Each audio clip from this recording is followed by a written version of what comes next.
I am an OG Brentwood Blaze player. I was one of the first teams that the Brentwood Blaze fielded, and now I have defected to the Nolanville Stars. So I'm very, very excited about that. It's going to be a lot of fun. A couple things that I'd like to just right off the bat get into. These storms that have hit Florida, Tennessee, North Carolina, the ones that's coming in Milton, it's no joke, folks. If you've got anybody there, if you've got anybody in the way, please, please, please implore them to get out of there. Just beg them to move. I understand Florida man. Don't get me wrong. There's this mindset that I can ride anything out in my jean shorts. And the answer is you can't. You can't. Some of this is just this storm. I'm looking at it on the monitors right now. It is a Category 4, wind speeds. I mean, there's gusts up to 200 miles an hour. I mean, that's insane, folks. And this storm is just barreling down on Tampa. It looks like it's going to hit between Tampa and Fort Myers. And this is one of those times, I understand that we politicize everything in America right now. I've watched Kamala Harris try to do that with this hurricane, and frankly, it's going to backfire on her. I think it's going to hurt her horribly with voters because what's your job here? What do you do? And I think that's what we need to set aside. I mean, the media, and this is what makes me so mad that I could spit. The media is trying to set up the he said, she said, to go back and forth. Well, he didn't call. She didn't actually call. Well, she called, but she said she called Republican and Democrat governors. She didn't say that she called DeSantis. Come on, folks. People are going to die as a result of this storm. And we've got the Vice President of the United States trying to act like she has a role here. She doesn't. She's looking for campaign photo opportunities. I don't see Trump jumping in here and saying, hey, I called DeSantis and, he answered my call. You know why? Because neither one of them have a role here. And I'll tell you what, Dan Mandis, he hit on this correctly, that DeSantis has done what's right. He's done a very, very good job. But Joe Biden has been throwing Harris under the bus. And I think he is contradicting her. He is saying she was in basically making all of these decisions that led to the bad policies in the Biden administration. She's out there trying to say, I'm not Joe Biden. Joe Biden's saying, well, but actually, he's saying that I've had great communication with all the governors, with DeSantis. We're working together. We're protecting. And frankly, he's saying and doing what he should. And Ray says, well, Trump lives in Florida, so he plays some more of a role. I mean, I guess, but DeSantis doesn't want to talk to him either. He's trying to manage logistics. This is a big deal in Florida. They get hit all the time. They're trying to figure out, hey, this is a big ugly. I have seen, and I don't remember ever seeing this, I have seen meteorologists crying and getting emotional looking at the storm, saying, oh my goodness, this is unbelievable. And you can't have the scientists and the folks that look at these things day in and day out crying about how powerful and dangerous a storm is and play politics. So I hope it hurts her. I hope it hurts her because she has decided to turn this into a political football as opposed to saying, get out, be safe. If you got kids down there in school, go pick them up, get them out. Tell them to find a bus, train, mule, I don't care. Get safe. Get off that coast because that storm surge is going to be insane. I actually tweeted this out because it was, I can't remember exactly who off the top of my head, but somebody did a visualization of what up to a 9-foot storm surge looks like. And that's up to the roof of most first one-story homes. That's what we're talking about. Like you're completely flooded. And if you try to go up and you don't have a hole in your roof, You're going to get trapped because that storm surge is going to be up to 15 feet is what they've been talking about. And that's just nuts, guys. So please call friends, call family, everybody, and say, get out, get to higher ground, because the storm surge is what's going to be nuts. 0650 over there on the text line said, the scientists crying climate change are playing politics. Yeah, sure. I'll give you that. I've seen a number of those posts. This is what Republicans denying climate change has done. Hey, guess what? We've had category 4 and 5s before. If you want to talk about, tell me what exactly, what is the policy that could have stopped Helene or Milton? What's the policy? Because the folks that play this silly game, I am a conservationist. I care deeply about environmental policy. It really, really matters to me. I think the hook and bullet conservatives have surrendered way too much ground to the radical environmental left. We should protect our environment. But even if we concede the argument that climate change is something that we should address with public policy, the effects of changing our policy now will be felt hundreds of years from now. It's not an immediate shift. So the idea that somehow the present policies have caused hurricanes, give me a break. Freedom Rider on the text line says, Gator Alley. So, true story. I worked for a member of Congress from the Orlando area, and we got to go see the Space Coast, and there were alligators everywhere. So it's not just a thing that, oh, well, there's some alligators in Florida. There are a lot. And this is a mess, folks. And so I want to be sure that we talk about that right out of the gates, because it is a big deal, and I want people to be safe. I also have to eat some crow. I picked the Inland Commodores, and they ran an option and absolutely whacked the Crimson Tide. So I will eat that crow slowly. I will chew, because Alabama has not lost to Vanderbilt in a very long time. And I'll tell you what, it looked like those students were having some fun. Carrying those goalposts all around. Hats off to Vanderbilt. Excellent game plan. Played keep away. Alabama didn't have any answer. So, yes, I expect you to troll me, and I have to be able to take it as well as I can dish it out. But good luck to Vanderbilt for the rest of the season. I absolutely know that. So it is an aside. Yes, Vanderbilt was able to. Here's the deal. Alabama can score a ton of points against any team in the country. They're also giving up more points than I've seen an Alabama team give up in a long time.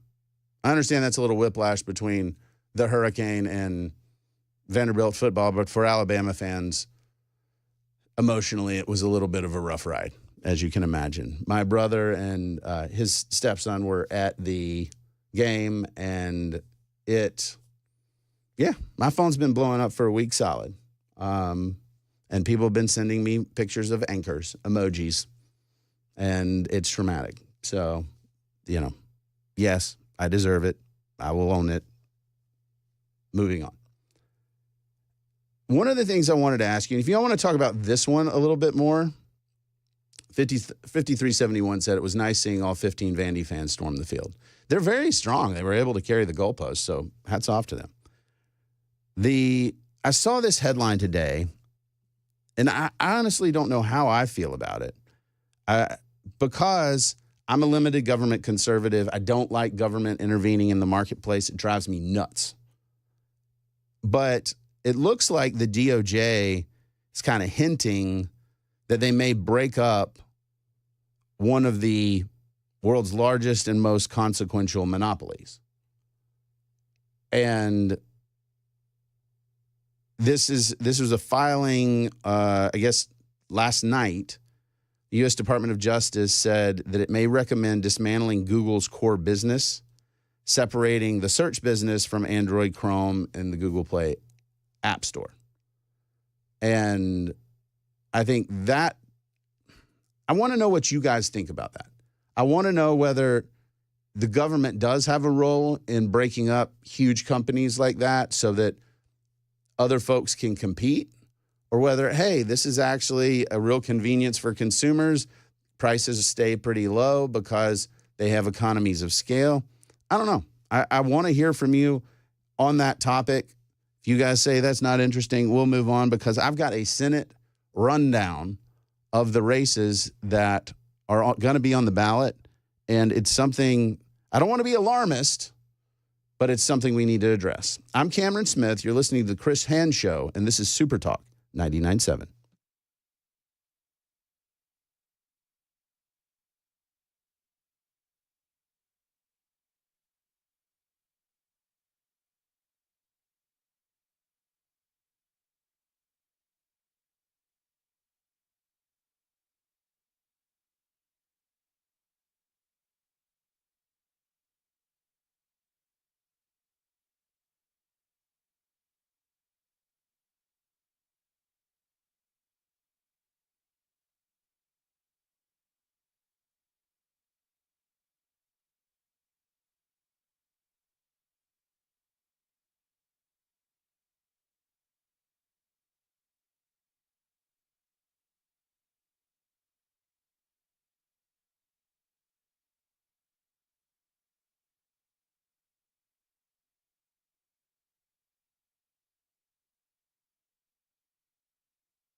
Did you know you're overpaying for your health and wellness products?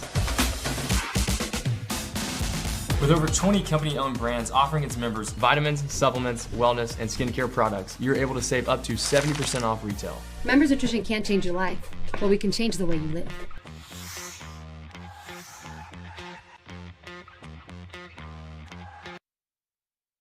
The guaranteed offer is the easiest way to sell your home. It's really simple. We bring you an all-cash offer. You close in as little as 21 days.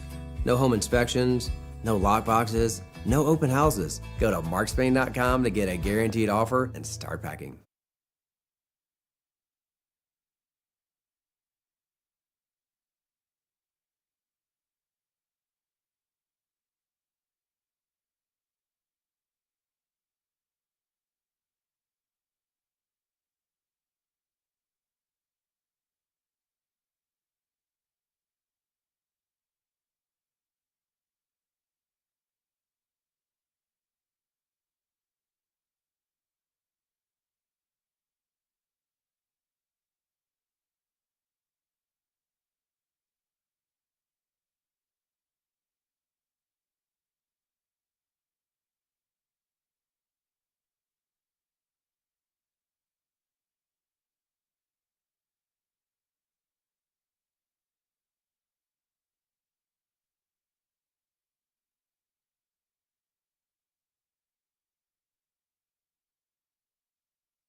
Up ahead on Super Talk 99.7, juggling two storms at once. What FEMA has to say about that. Also, the man arrested for plotting an Election Day terrorist attack. Those stories coming up at 9:30 on Super Talk 99.7 WTN.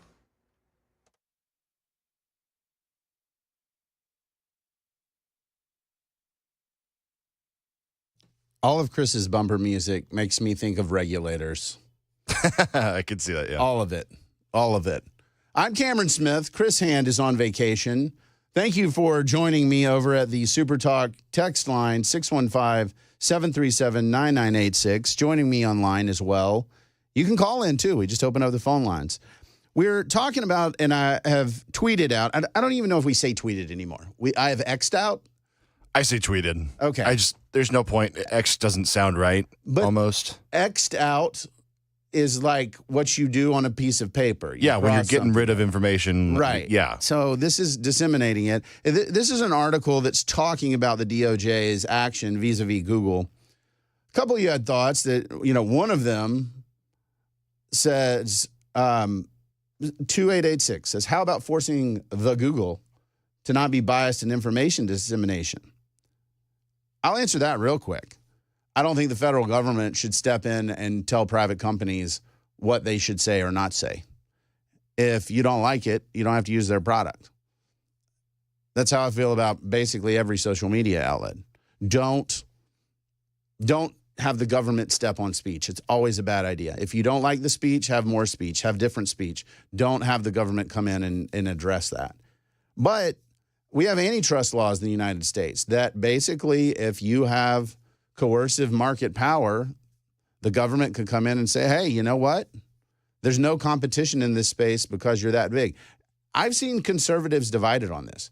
The conservative purists say, you know what? This is a creature of the marketplace. Google exists the way it does because consumers said this is consistently what I want.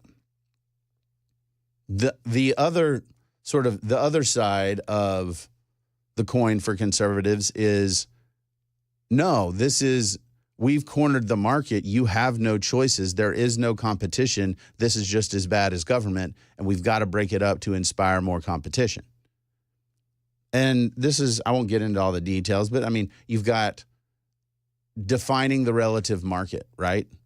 For example, if we say Facebook is the biggest social media company, well, who's a social media company? Okay, TikTok. Well, it's not really the same because they do different things in different ways. And so that's one of those things that, okay, I can look at that and say the line drawing exercise gets kind of squishy here. But I think it's something that we should at least talk about. And so I'm just throwing it out there. 0272 says Apple's just as bad, if not worse, and said some fancy things about Apple. 2886 says, okay, how about putting out incorrect information? Okay, fair. But you really want the government coming in and saying, we're going to decide what's fair? Because that's the answer here, is that the government comes in and decides to regulate and tell a company, private company, publicly traded company, what they should say, what they can say, what they must not say. I think that's a terrible idea. Jason has the best answer so far. How about we break up the government and leave Google alone?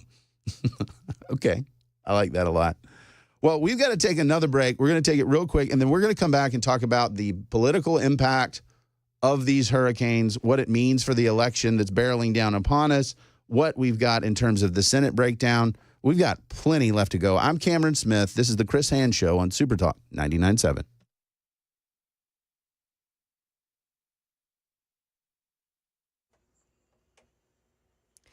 Well, good morning, 9:30 here. I'm Joan Jones with your top stories. We're sitting at 62, just a couple of clouds right now, but it'll get warm today. We'll be up near 80. The forecast is still on the way.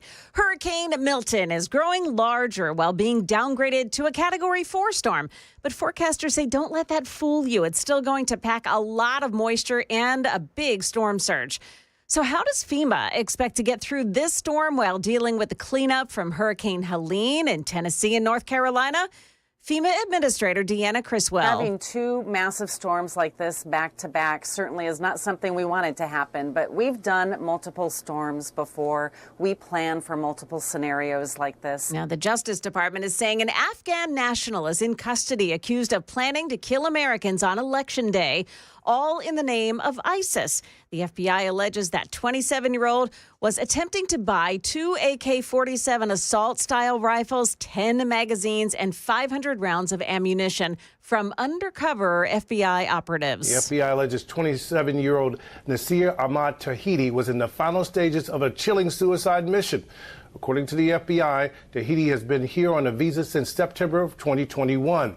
The FBI claims he was in the process of sending his family back to Afghanistan and selling his home in Oklahoma and using the profits to fund his alleged terror plot. That's ABC's Chief Justice correspondent Pierre Thomas. Market Numbers Report brought to you by Beacon Capital Management, online at beaconcm.com. Well, stocks are trending higher by a bit. The Dow Jones Industrials are up 80 points. We've got the NASDAQ up 39, and the S&P 500 index is gaining 10.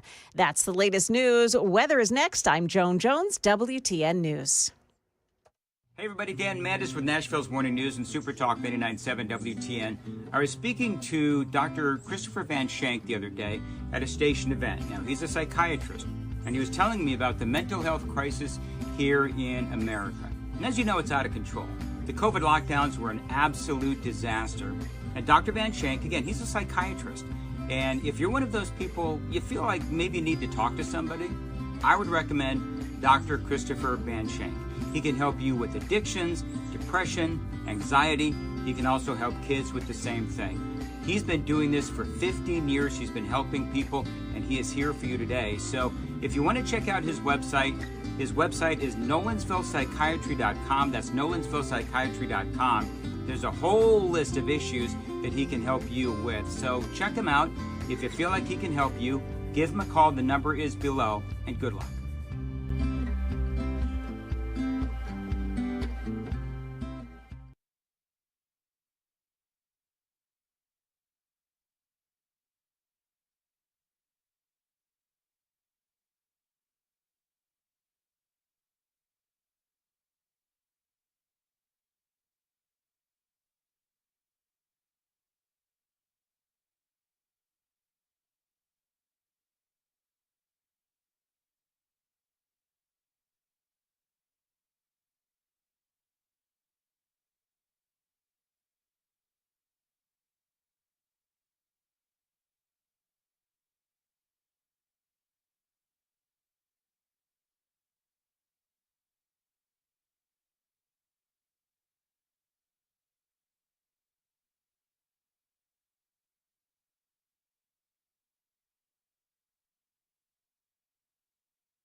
Welcome back to the Chris Hand Show. I'm Cameron Smith.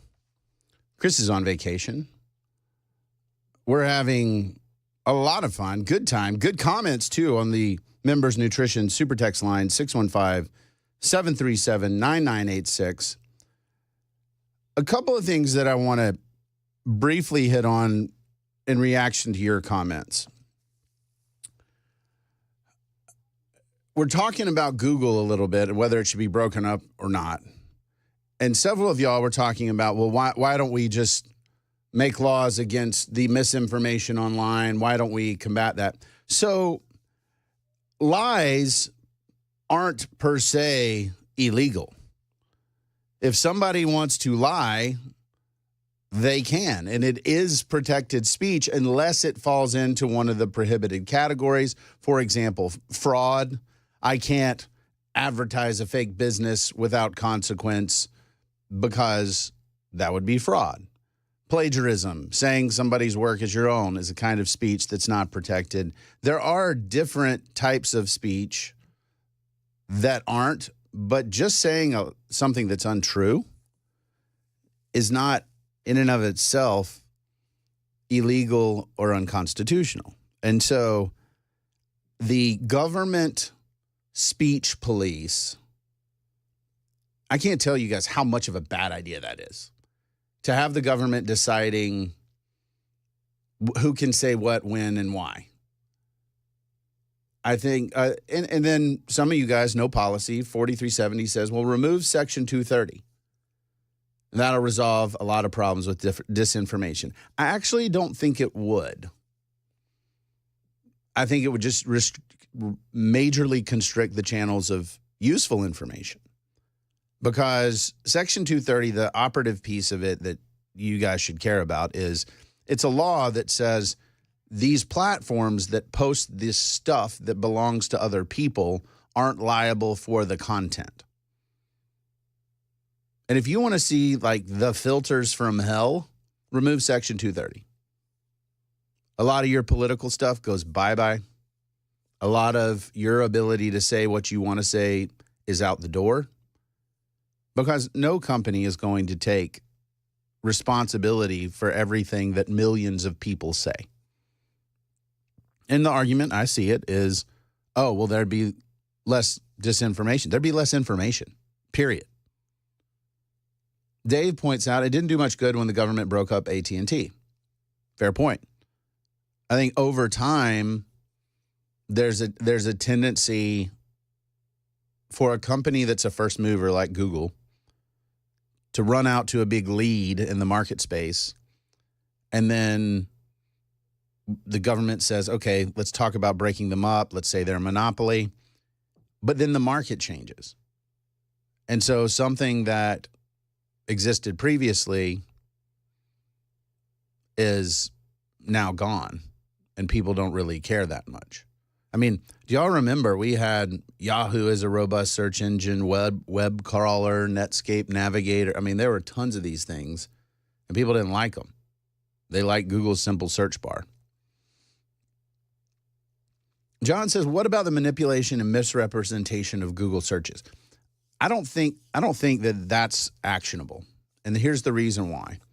Because as long as they are ranking responses and putting their finger on the scale in terms of what shows up, that's a business decision.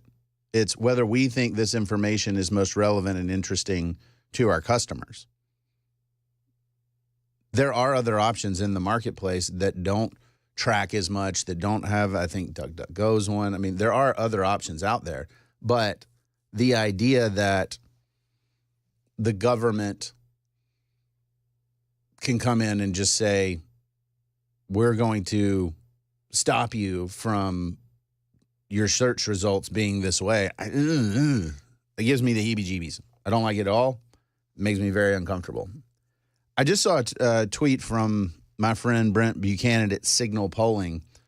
He said, this storm that's barreling down on Florida will 100% have political implications. And some of you brought this up, and I wanted to be clear about this. I don't believe it's appropriate for Trump, Harris, Jill Stein, anybody that's running for office to take something that is extremely dangerous and significant and use it for their political gain. That doesn't mean the event will not have serious political consequences. For example, it's October 9th today. The election is less than a month away.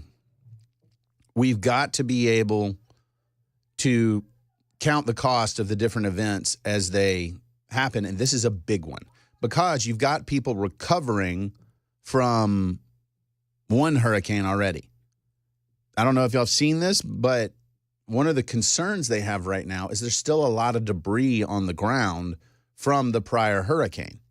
That debris in winds that are 100 plus miles an hour gets picked up and turned into wrecking balls all over the place. And that, I mean, we're talking loss of life, property, everything. What does that do to the race? It makes the race about the federal government's response to the hurricane situation. If we have a Katrina, you can bank we'll have a President Trump. And what I mean by that is if you have people languishing and it being awful, yeah, I know Joe Biden's the president, but Harris can't run away from that.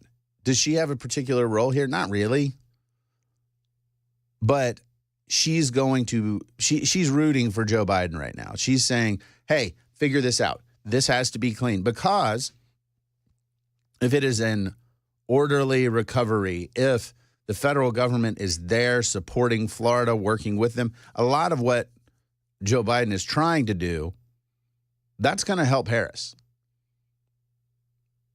That's why she wants to be seen as part of this, because that's the big bet. The big bet is everybody's going to be watching how the federal government responds to this issue, works with Florida. Do they make this a partisan thing? So far, she's failed. She's made this infinitely partisan. She's been petty. It's not a good look. If we don't have a lot of death here, that's going to benefit Democrats because she is the vice president, and they're going to say, hey, look, see how we did? We took care of people in a very, very awful scenario. We did this, and guess what? Everybody's going to make political hay of this after it happens. Before it happens, we're trying to get prepped. Don't mess around. After it happens, Harris is going to try to be there saying, hey, FEMA's in, we're doing all this stuff. It's great. Trump's going to be in saying, look, this is awful. You are not equipped. You're not capable. You're not competent. You need an adult in the room to do this. Frankly, DeSantis is the most equipped to deal with this because he's dealt with it before, and he understands the situation on the ground. But just bank on that happening. So we'll see how it ultimately shakes out. But I think if it's a good response, it helps Democrats. If it's a bad response, it really helps Republicans. And if it's like a Katrina level bad response, I mean, I think there's your answer. I think it becomes Trump. I think Trump wins because that's kind of where we are. A couple things I want to talk about the storm that aren't just related to its deadly approach. I'll tweet it out this afternoon, but information from FEMA about what's going on. There's a lot of people are saying a lot of things, a lot of wild stuff. And I want to be real clear about the point that, oh, well, guess what? FEMA doesn't have enough money to deal with this because disaster relief funds were redirected to immigration beds and things like that. You're not going to like to hear this, but I think it's important. We need to be careful that we are accurate about what we're saying. I don't see, these are separate accounts. I don't see in this instance that that's the case. In fact, I heard FEMA directors on today saying, we got plenty of money. We are prepared. We know what's going on. They've even got a page up for, hey, here's the information on what's going on. And I understand you guys who say, I don't trust the government's story about what it's doing. I'm going to look at X. I'm going to look at social media, try to get a sense of what's going on from people on the ground. Okay. Here's something that is true, though, that I just want to arm you with because somebody's going to blindside you with it, and I'd rather you know it. In 2019, during hurricane season, the Trump administration diverted FEMA disaster relief funds to Immigration and Customs Enforcement. That's a fact. I can tweet out the transfer and reprogramming notice published by DHS in July of 2019. Like, that's something that Trump did. Incidentally, he wasn't the only one. Obama did some of this transfer. So the idea that folks are moving money from one fund to another, Trump actually did that during hurricane season, and there's a paper trail. There are receipts. So we could probably need to be careful running down that line because somebody's just going to point out, okay, even if this were true, which again, I don't think it is based on what I can see. Even if this were true, Trump did the same thing. And so, okay. I mean, we can argue paying them, putting this is a sign of our broken immigration system that we're having to do these things. And let's be honest. The administration, Harris, they have not had good answers to why did you repeal these Trump executive orders and why did you not put them back in place sooner? Harris has been asked about that point blank, and she does not have an answer because the answer is we should have. We got to take a break. We'll keep addressing some of these things. We'll do a Senate rundown because we've been talking about Trump and Harris, but it's really important to know what's going to happen with the Senate. So we'll run through that. We've got to take a break. I'm Cameron Smith. This is the Chris Hand Show on Super Talk 99.7.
Hey, what's up, guys? It's Matt Murphy in the middle of downtown Franklin, Tennessee. We've talked so much about Savory Spice. I thought, why not show you the place? So let's go on in and see what's popping at Savory Spice. As I've always said, you will smell the spices even before you walk in. I can smell them right here in the doorway. Come on in and let's introduce you to the one and only Holly, who is the owner and proprietor of Savory Spice. Say hey, Holly. Hello, everyone. Now, enough about Holly. Let's talk about spice and easy products like the incredible taco soup, which, as I said, you put this in a crock pot, you put all the ingredients that it tells you to buy right there, you put the spices in, and it's so easy. So if you don't know what you're doing around the kitchen, it's a perfect way to find your way around the kitchen, as is the Mediterranean dill risotto. Now, for the holidays, pumpkin pie spice. What doesn't it have, Holly? Pumpkin. It doesn't have any pumpkin in it. That's a fun fact for all of you kids out there. Now, if you stop by Savory Spice, either in the Franklin location or at L&L Market, you can get yourself a sample of the dill dip, which is my absolute favorite. Just tell them Matt Murphy sent you to Savory Spice with purchase now. So come by Franklin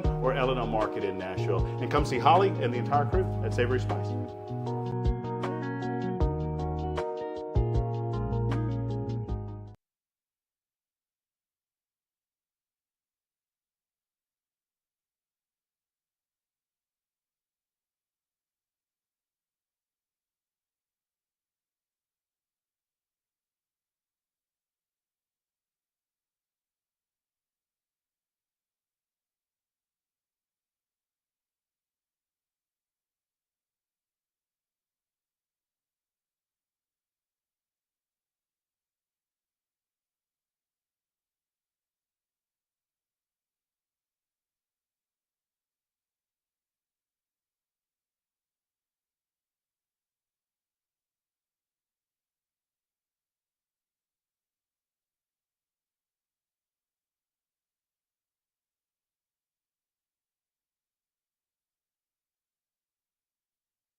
Up ahead on Super Talk 99.7, Milton already making its presence known in Florida.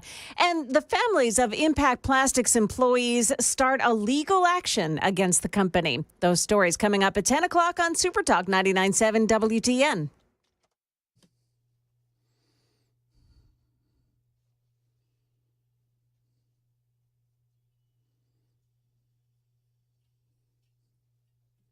One hour down. We got two more to go.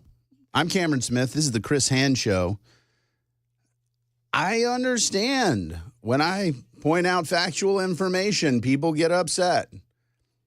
Yes, the Trump administration transferred FEMA disaster relief funds to ICE. They were used for, y'all have asked about this, migrant detention beds, transportation, and expanded immigration hearing facilities. That's what they used them for.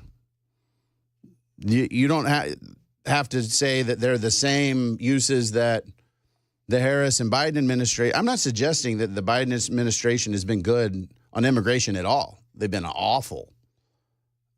But I'm just saying, watch out for the transfer issue. And as far as Mayorkas's comments about running out of funding, the fiscal year is, I guess it's ending, if I remember that correctly. And so the October is the start of the next fiscal year. And so the continuing resolution had the disaster relief fund refunded to the tune of $20 billion. The problem is we've got to figure out how much these things are going to cost. I mean, this one looks like it's going to cost a lot. And some of y'all have said, hey, you know what? That's tough luck. You chose to live in Florida. I hear that, but like as far as the rest of the country goes, I think there's general consensus of, hey, you know, the the hurricane's not their fault. It's just sort of bad luck where it hits and how severe it is. And we want some of that help too when things are more expensive than we can afford. And we're seeing that in Tennessee right now. It's been rough for a lot of folks in Tennessee, and they don't get the headlines because, I mean, to be blunt, we're not a swing state. North Carolina is. Florida could be. And so people are going to pay attention, but that's what that's about. And yeah, they're going to come to Congress and ask for a supplemental to cover this. Just bank on it. But it does look like they have enough funding to get through this one. 9058 says you get a tornado up your you-know-what, and your tune will change.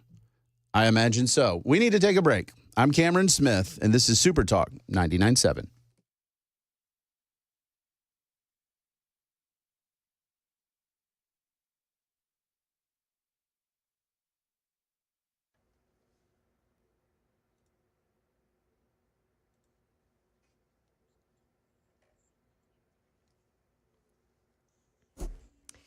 Well, good morning. It's 10 o'clock now, and I'm Joan Jones with your top stories. We're at 62, a few clouds hanging around. We'll head up near 80 later on. The full forecast is just ahead. Well, the warnings from emergency planners in Florida's West Coast are dire. Hurricane Milton will wash homes off their foundations. Here's ABC's Jim Ryan. The rain has already started to fall here in downtown Tampa. It's getting more constant and a little heavier with each hour. But there's hardly anyone around to feel it anyway. The only cars on the streets have red and blue flashing lights, or are the utility crews getting in place to start restoring power after it's been knocked out by Hurricane Milton.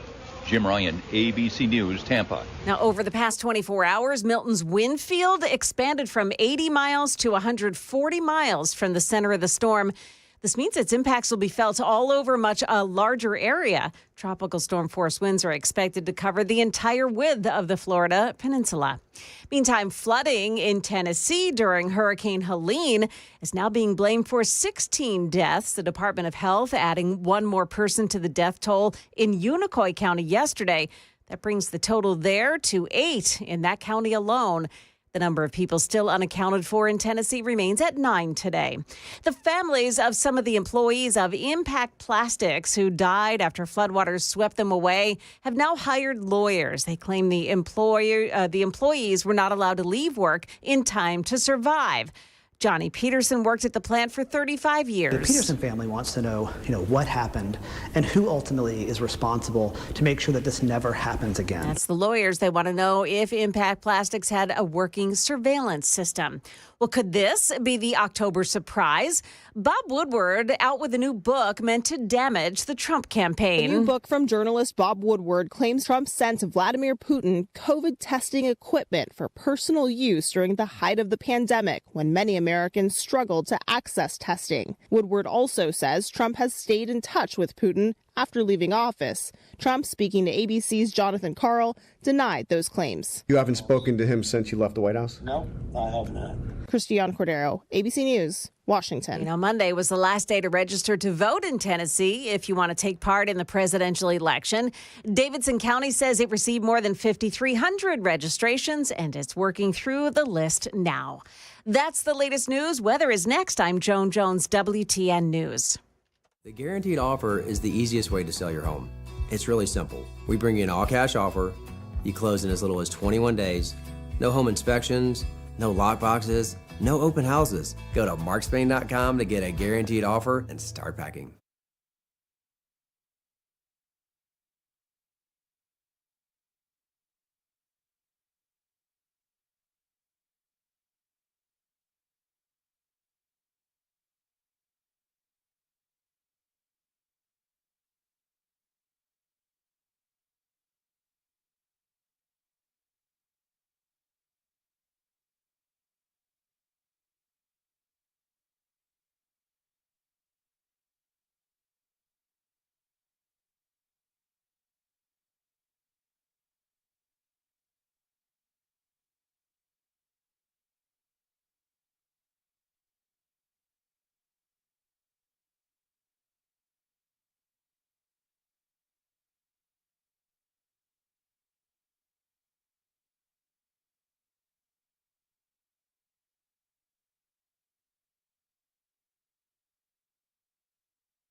Hello, boys and girls, children of all ages, the haters and the losers too.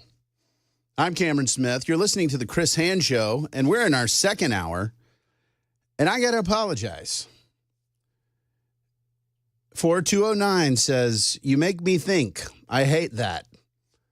Preach. This is the hard part. I want to be rah-rah. I really do. One of you said, I understand the truth, but you would throw a wet blanket to a drowning puppy. I mean, if that puppy needed to know what reality was, maybe.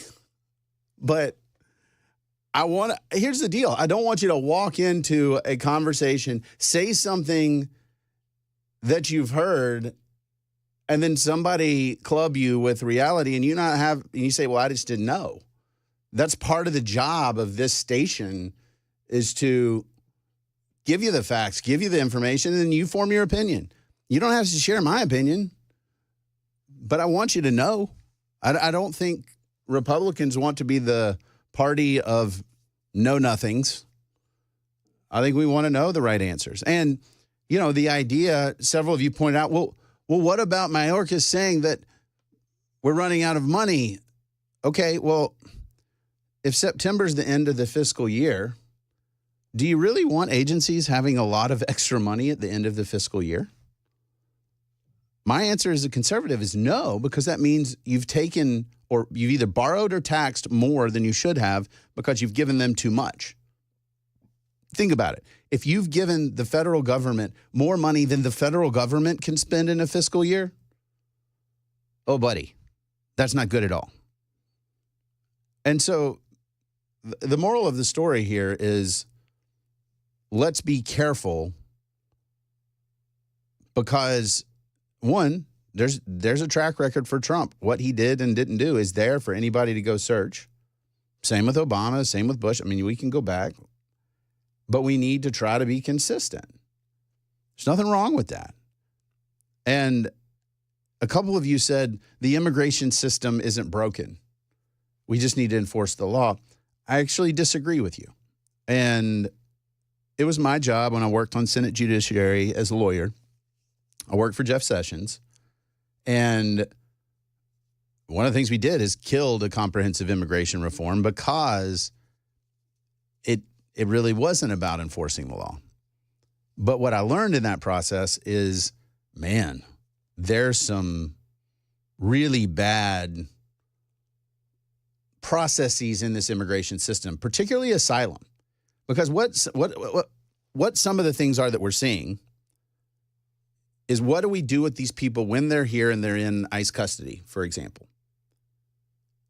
What do we do to process them? The Langford bill that got killed actually addressed a lot of this. I know nobody likes that, but it did. It had a much more expedited asylum claim system, so they would make preliminary determinations and then remove folks, get them out of here faster. That's part of the system problem, is these things languish forever. Part of the huge volume coming through these encounters that get apprehended is you have to process them. You can't just take somebody that you arrest, put them on a plane, and then drop them off at a random South American country. That's not how that works. No matter how much you would like it to, it just doesn't. And so the process is broken here, and it is a huge issue. And Democrats and Republicans have not solved it, has not been willing to solve it. I will give Trump a lot of credit.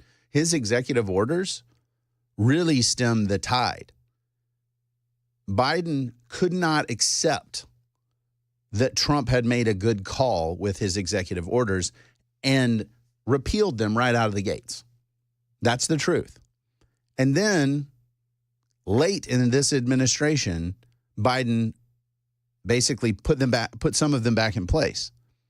The Democrats have no reason to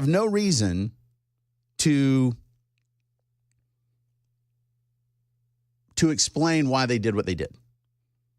The reason is they didn't like Trump. Trump, orange man bad. You guys have heard this, that they didn't like it, so they redid it, or they ripped away those protections, massive flood of immigration into the United States. And that, to me, is a huge problem, is they did it because of ego. It wasn't sound policy. It wasn't what was good for the United States. It wasn't what was most humane for the immigrants. It was ego. It was, we don't like Trump. We're not going to be like Trump. End of discussion. Massive failure. If they would have just done that and said, you know, we're going to keep Trump's policies in place, this would be a very different election cycle. That issue wouldn't be in the front of people's minds. 2666 says, what guarantee are you giving to assume that if we expedite it, they will deny and deport?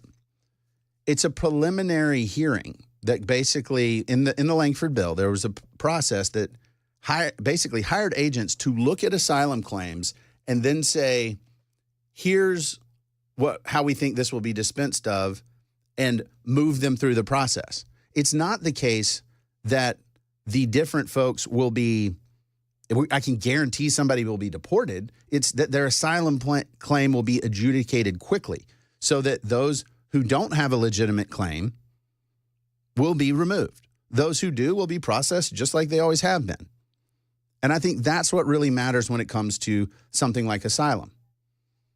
We do need a process. America has for a very long time been the land of the free, the home of the brave. We've been the kind of country that does right by other countries around the world. I understand some of you are isolationists, and you say we shouldn't care what happens around the world. We absolutely should. We absolutely should, because we need friends, and we've needed friends at various points in time. It's good to have positive relationships around the world, because whether you like it or not, we're part of a global economy. Can America make a lot of stuff here? Sure, but the cost to make a lot of that stuff here is through the roof. You want to send inflation through the roof? Basically, cut off trade. Buy all socks domestically. Matt and I get into this because he and I have a very different perspective. But if you cut yourself off and say we can't make anything outside the United States, the input cost for that are very, very high for certain things like textiles. Now, we have the ability to make things like AI, computer processors, these very expensive things. Those expensive things translate to higher paying jobs. We should want those. But there's a reason that we need to pay attention here. And I don't think that we've done a very good job of that. And it's not that we don't want any immigrants. It needs to make sense. It needs to be consistent with the rule of law. It needs to serve America's needs. If it's just, hey, open the doors, whoever runs in, no problem, that's not a very good system. So 7333 says they opened the border because they wanted to change America. I think there's maybe some truth to that. But one of the things that I can tell you about immigrants from, I don't know, Venezuela, for example. My son has some friends who are from Venezuela. They are not very liberal. You know why? Because they've seen what socialism can do. Immigrants from Cuba, for example. A lot of the Republicans in Florida are descendants of Cuban migrants. They absolutely, anything that comes close to socialism, no. So to say that immigrants coming into the United States are all going to vote Democratic, I just don't think that that's true. I think the way that we've handled it has been incredibly poor. So I do think that we're going to see a radical shift in policy. It just has to change. There's no way Democrats are going to say, hey, let's keep doing this, what we've been doing, because it's killing us politically. Blue cities are saying, stop, please stop. And obviously, Trump's going to do a good job on immigration. I think there's no question people see him as competent to handle that. Mike says, wrong. It wasn't ego that motivated them to end the Trump border policies. It was to create an open border, which is in line with their agenda. I think it was ego. I want to make sure that I voice the alternative perspectives. Mike is free to have that perspective. I just don't see a world where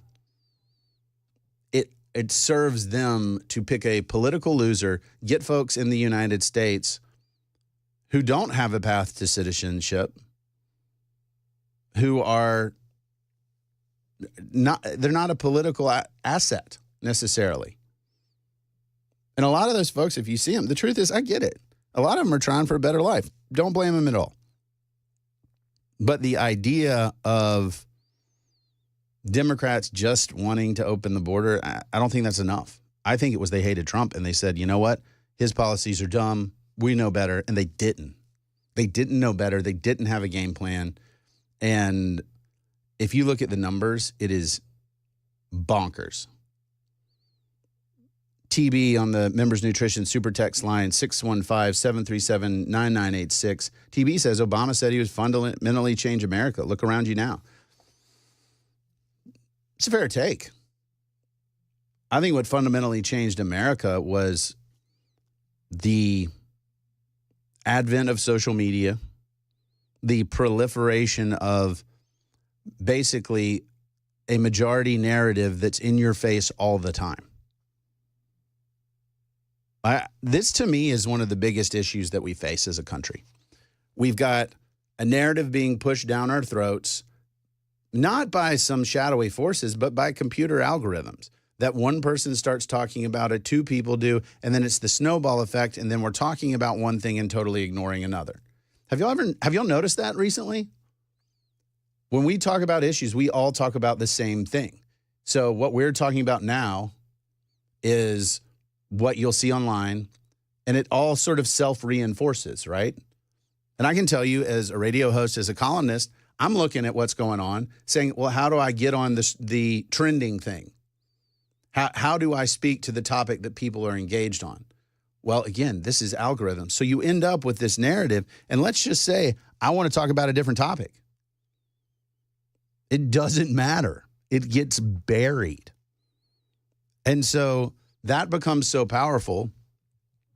And I think, frankly, politics is poisoning everything. Had it happen on Sunday in church. I'm going to tell you what my pastor said later, but it just struck me as like, wow. It is everywhere all the time. It is a narrative. This is what you're allowed to see and talk about. I mean, you think about it even with X, which is, many of you would, I think, argue is probably the freest of the free speech platforms. What's trending? What are we talking about? What are the things? I just don't think we have that many choices. It's just sort of force-fed to us. 2976 said, my husband's mom and dad were from Cuba. My husband was born here, and he is the biggest patriot you'd ever meet and a veteran. I've seen that story a ton. You've got some very, very conservative folks because their families came from backgrounds where it was not just a political position, it was dangerous. That the socialism wasn't just a buzzword, it was a government operation that led to communism, that led to some really, really awful stuff, and they don't want to go back. And I respect that. So just don't paint with a broad brush here. We have a lot of different folks coming in to this country, some legally through the process in keeping with the rule of law and some not. And we need to enforce the law evenly. I'm Cameron Smith. We got to take a break. This is the Chris Hand Show on Super Talk 99.7. Did you know you're overpaying for your health and wellness products? With over 20 company-owned brands offering its members vitamins, supplements, wellness, and skincare products, you're able to save up to 70% off retail. Members Nutrition can't change your life, but we can change the way you live.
Up ahead in the news, conditions are deteriorating along Florida's west coast. And TikTok gets hit with a class action lawsuit. Those stories coming up at 10:30 on Super Talk 99.7 WTN. Welcome back. I'm Cameron Smith. You're listening to The Chris Hand Show. Y'all have got on the Members Nutrition Super Text line 615-737-9986. You're making some good points, and I like it. Todd asked, so you don't think they let all of the illegals in to boost their voting base? Todd, I want to say no, but I don't think I can say that. I think the idea that Democrats have is folks coming over the southern border, southwest land border, are going to skew Democratic because we're going to be nice to them. We're going to let them in. We're going to have a system where they can become citizens, that sort of thing. Yes, that's pretty compelling. The idea that this is what's really interesting, is we're seeing migration and folks are coming into the United States, but they're not actually stopping in Tennessee or Alabama or Mississippi. They're going to New York. They're going to California. Why? Because of the programs that support them. It's hard to imagine that. I mean, folks respond to incentive. They always have. So if you give away the goodies and say, hey, you get into the United States, you get across that border, we'll make it easy for you, is pretty compelling. And that's what's happening. Yeah, I mean, Ray, I don't think that you're wrong that the Democrats are looking for new voters. But I think the issue is there's two different approaches here. There's one that's, let's figure out, this is the Democrats, how to allow people in, give them a path to citizenship, and say, regardless of anything, welcome to America. And then there's Republicans who I think have the right policy, who are saying, yeah, we want people to come in through the legal channels, the available legal channels, and then welcome to America. And what Democrats do is they try to bludgeon Republicans and say, well, you're racist. You want to enforce immigration law, so you're racist. Really, just admit it, you're racist. And Republicans, a lot of times at that point, just kind of walk away. We should absolutely push back on that and say, actually, you know what? We're trying to have an orderly legal system of immigration that can meet America's economic needs, that can give folks opportunity, but that doesn't strain our systems too much. When you look at state by state growth in immigration of several percentage points, where there's folks that are coming in, there's a cost for that. And if we haven't addressed it, then it's just the taxpayers paying it, and they may say they don't want to pay it. I think that's a pretty reasonable position. So that's the discussion that we ought to have. And I'm telling you, on immigration right now, Trump is winning on this. Because it's, hey, we have common sense things. This is how this works. And when I worked for Jeff Sessions in the Senate, it's the same thing. Sessions, he often said on the Senate floor, the masters of the universe want mass migration because they want cheap labor. And I think he was right. It doesn't mean we shouldn't have immigration. It's that we shouldn't do it at the expense of, one, our own workers. That doesn't make a lot of sense. Two, because we don't have the right systems in place to address claims. Guess what? There's a lot of immigrants who are told to claim asylum without any claim. That's what gums up the system. So they're apprehended, they claim asylum, they're released into the interior, and they don't make their immigration hearing. Again, the Langford bill would have said, we're going to have a initial screening, and if you don't have anything that mirrors this claim, then you're getting removed. And I just think we need to have an open conversation about this in Congress. We actually need to do this well, because it's just been, this is bad, this is good, this is bad, this is good. But we haven't solved the problem, which is we have an ineffective system that takes way too long to process folks and make claims. You know what's even crazier when it comes to deportations? You guys want to know how this works? You must have a repatriation agreement with the country. So if we don't, and we determine that someone is from that country, I can't take someone who comes into the United States. Let's say their country is Venezuela and we don't have a repatriation agreement with Venezuela. Then I can't just send them to Honduras. I can't do that. And so no one ever talks about that. Never talks about how deportations actually work, how removals actually work. But it is a complex system, and we need to do a good job on it. And 2205 said they need a bill just on immigration, nothing else attached to it. I agree. A lot of Langford's ideas were really good. I would start there as a baseline. But I think that's the point. We don't need an omnibus. We don't need a bunch of, it's in there. We need, hey, this is the game plan. So Jason says, how about for at least a year, we put up a close sign and don't allow anyone in until we can sort it out? Man. I want to disagree with you, Jason, except for I can't. I look at it and say, we could do that. But imagine we put a closed sign there right now. Well, we kind of do. We say all of this is closed except for these ports of entries. Do people listen? No. Anyway, we've got to take a break. I'm Cameron Smith. You're listening to The Chris Hand Show on Super Talk 99.7.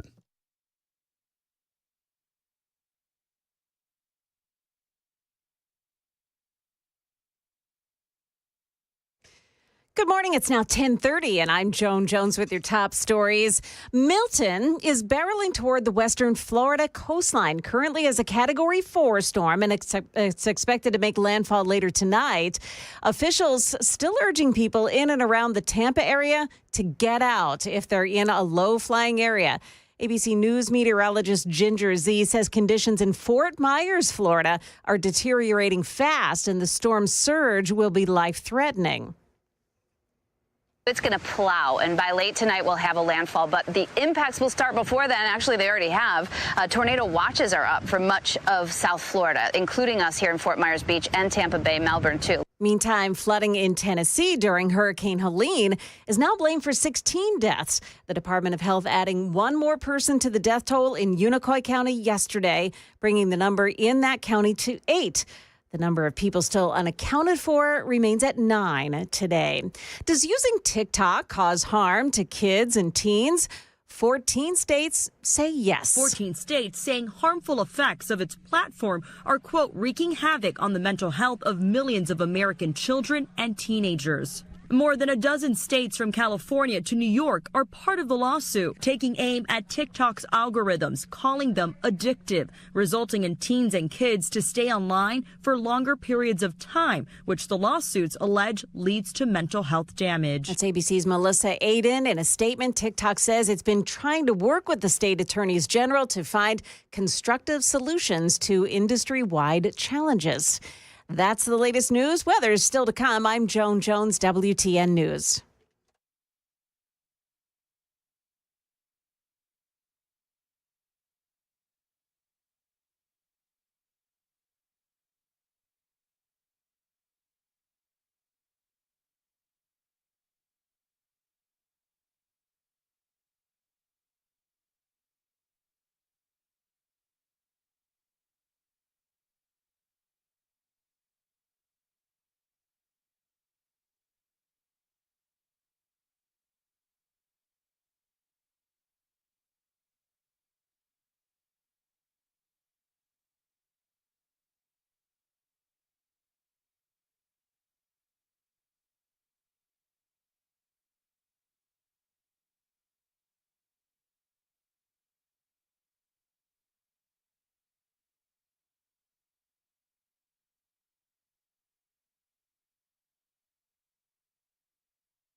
Hey everybody, Dan Mandis with Nashville's Morning News and Super Talk 89.7 WTN.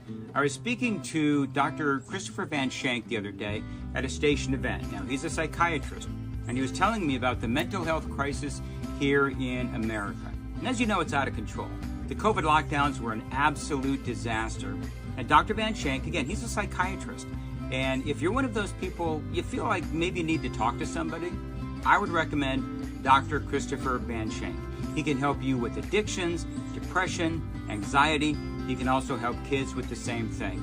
He's been doing this for 15 years. He's been helping people, and he is here for you today. So if you want to check out his website is nolensvillepsychiatry.com. That's nolensvillepsychiatry.com. There's a whole list of issues that he can help you with. So check him out. If you feel like he can help you, give him a call. The number is below, and good luck.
That bumper bumps.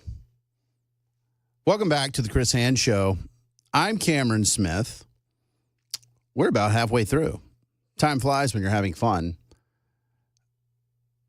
Jeff made a good point, and I want to give him credit for it. He's on the Members Nutrition Super Text line, 615-737-9986. Cameron, you seem to be forgetting something important. The immigrants don't necessarily need to vote Democratic, although the Dems will try to guilt them into it. But the Dems do need them to move to the states that citizens have moved away from so they can be counted in the census and increase the House of Representatives for those states. I think that's a fair take, Jeff, because anybody that's present in a state gets counted as a citizen, or not as a citizen, gets counted for the purpose of the census. And so, hey, Mason, can we kill this music? And that's a fair point. Particularly if you look at a California where you have net migration out, that folks are leaving for Tennessees and Texases and places like that. Folks in those states are saying, man, we need bodies because the census happens every 10 years. And when it does, we want to make sure that we still have congressional representation, that we don't lose congressional seats. And one way to do that is through migration, because it doesn't matter whether they're a citizen, whether they have legal permanent status, or whether they're just there. So, yeah, Jeff, good point. I think that is very fair. Joan in Florida has some great points to make. Joan, tell me what you're thinking. I'm from Sparta. Yeah. What were you thinking? I was thinking they keep calling Trump and J.D. Vance racist and bigots and everything, and they both are married to people that came into this country legally. Very good point, Joan. So why are they? How can they get away with that? I think they should emphasize that.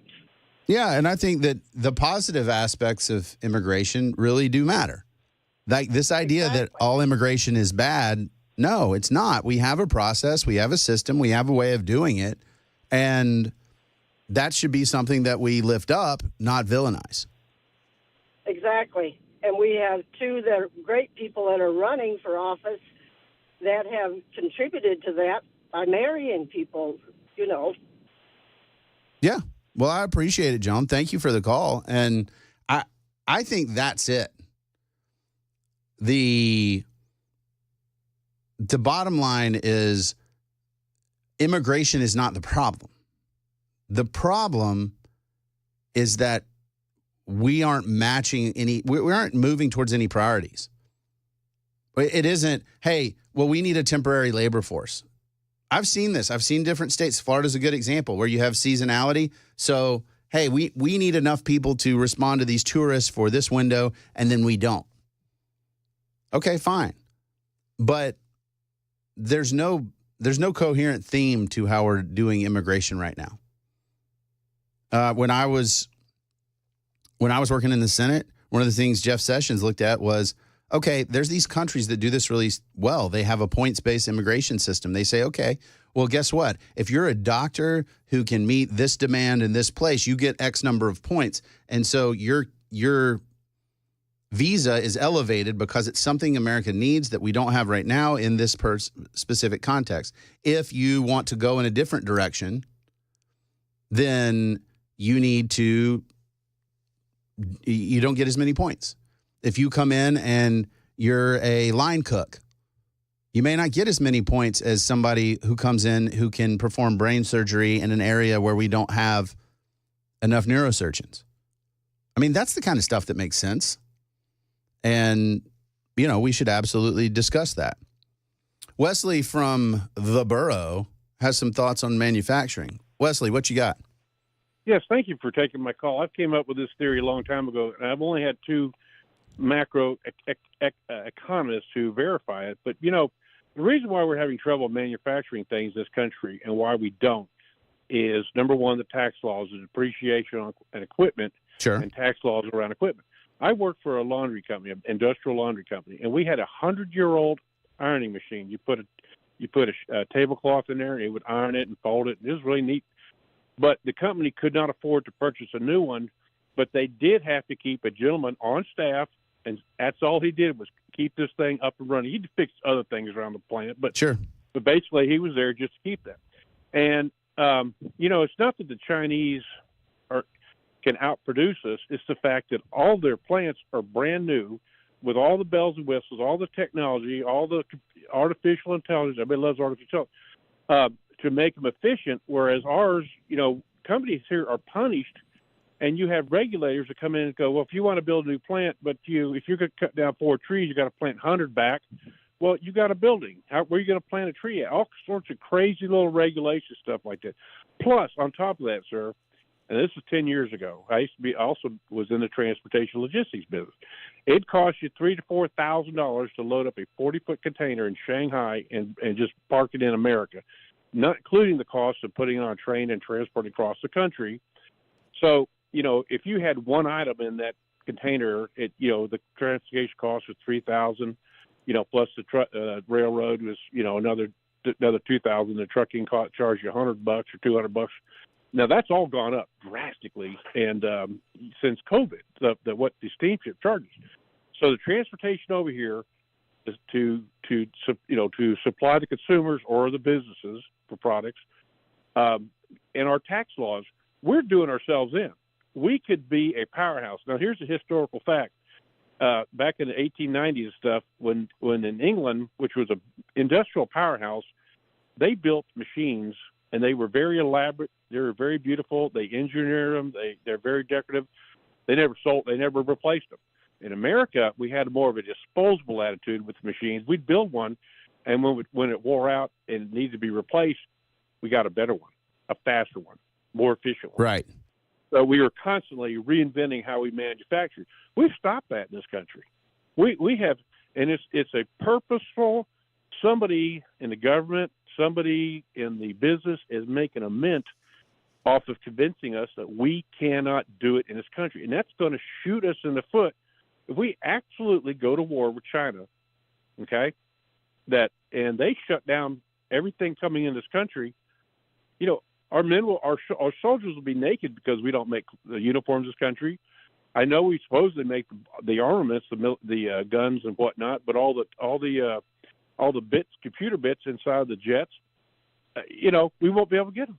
And everybody in power know this. I don't want to talk about global lease and you know, whatever they call it, impotata, whatever. But there are people who know what's going on, and they're purposely doing it. We can build things in this country. We can manufacture things in this country, and it's not the sweatshops of the 1950s. All the mills, you know, clothing mills down off through the South. You know. Hey Wesley, I got a question for you. Do you think we can do it with the unions in the United States as strong as they are? Yes. Because, how? My friend, we had unions back in the 30s and 40s and stuff like that. I mean, there's a union almost shut down World War II, the coal miner union. I can't remember the gentleman's name, but, you know. Right, but we weren't facing the same global competition. I mean, that's comparing apples and oranges. I mean, we are in a competitive race with China, Germany, Korea, other nations around the world that earlier in our nation's history we simply weren't. Right, but you know, and you know, talked about, you know, global competition. Trump made a really valid point. He went over to Germany and asked Merkel, "Where's all the Chevrolets at?" What? Where's all the Fords at? What? You know, because these countries purposely build barriers and tariffs so that you know, we can't ship things to them. However, they did. Now, at least in this country, we put a very stiff tariff on trucks coming in, so you don't see. You know, so the foreign manufacturers had to start making their cars in this country. That was a smart thing on our part. Most components going into the Ford parking lot driveway here are imported in from Mexico, though. So it's put together, but it's, you know, we have placated and played and just give to the world. Trump was right about NATO. We were protecting those countries. You know, we were paid mercenaries protecting those countries, and they weren't putting a dime into it. Most of them didn't, you know, most of them did not put in the 2% of the GDP in the military. We were fronting that. And Trump said, enough's enough. Now, yeah, that was a fair point. I mean, to make that happen. Made a big stink. Well, our allies are mad at us. No, you know, I don't want to say it, but you know what I really want to say. Yeah. Well, I mean, I appreciate the call, Wesley. I mean, I really do. I think that you're onto something here, but I think it's a little bit more complicated than just saying, hey, we can just make it all here, because I don't think that we can do it in the environment we're doing it with the labor laws that we have in the United States. My argument would be change labor laws. And I think then we're talking, right? Because then we can allow that technology. But like the midshoremen, for example, they're arguing to not have technological advances. That was one of the things they wanted. They wanted a huge pay increase and assurances that technology wouldn't take their jobs. And that's inefficient. It stifles innovation. And you and I both know it. Again, appreciate the call, Wesley. I think that's right on. Sally made the good point, and I should have fact-checked live on the air, that J.D. Vance's wife was apparently born in California. So the idea that she is a migrant, I know California seems like a foreign country, but let's be precise there. And I want to also be clear that American manufacturing is not dead. American manufacturing is not dead. It's one of the top operations in the world. We are not going to be in a situation where we can't make stuff and do stuff. In fact, a lot of things we make are really important. We can make other things, but particularly for those low-cost input manufactured items, because of our labor laws, it makes it a lot tougher. That's the reason socks, T-shirts, other things like that may be made in Vietnam. And does China manufacture a lot? You bet. But it's not the case that everything is from China. Where we really have some challenges, and this is a little bit nerdy, are rare earth minerals, things like that. Because of China's geography, they have access to a lot of that stuff. And so we've got to break our dependence on that. And I think China's trying to do some of that as well. They want to break their dependence on us. We want to break it on ours on them. I think that's smart. We got to take a break. I'm Cameron Smith. This is the Chris Hand Show on Super Talk 99.7.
Hey, what's up, guys? It's Matt Murphy in the middle of downtown Franklin, Tennessee. We've talked so much about Savory Spice. I thought, why not show you the place? So let's go on in and see what's popping at Savory Spice. As I've always said, you will smell the spices even before you walk in. I can smell them right here in the doorway. Come on in and let's introduce you to the one and only Holly, who is the owner and proprietor of Savory Spice. Say hey, Holly. Hello, everyone. Now, enough about Holly. Let's talk about spicy and easy products like the incredible taco soup, which, as I said, you put this in a crock pot, you put all the ingredients that it tells you to buy right there, you put the spices in, and it's so easy. So if you don't know what you're doing around the kitchen, it's a perfect way to find your way around the kitchen, as is the Mediterranean dill risotto. Now, for the holidays, pumpkin pie spice. What doesn't it have, Holly? Pumpkin. Doesn't have any pumpkin in it. That's a fun fact for all of you kids out there. Now, if you stop by Savory Spice, either in the Franklin location or at L&L Market, you can get yourself a sample of the dill dip, which is my absolute favorite. Just tell them Matt Murphy sent you to Savory Spice with purchase now. So come by Franklin or L&L Market in Nashville and come see Holly and the entire crew at Savory Spice.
Got a crash west of Nashville, and it is causing a 43-minute delay. That is 40 eastbound, right before Kingston Springs, Ashland City Highway 249, exit 188. A Florida sheriff says this is the 11th hour. Details at 11 on Super Talk 99.7 WTN.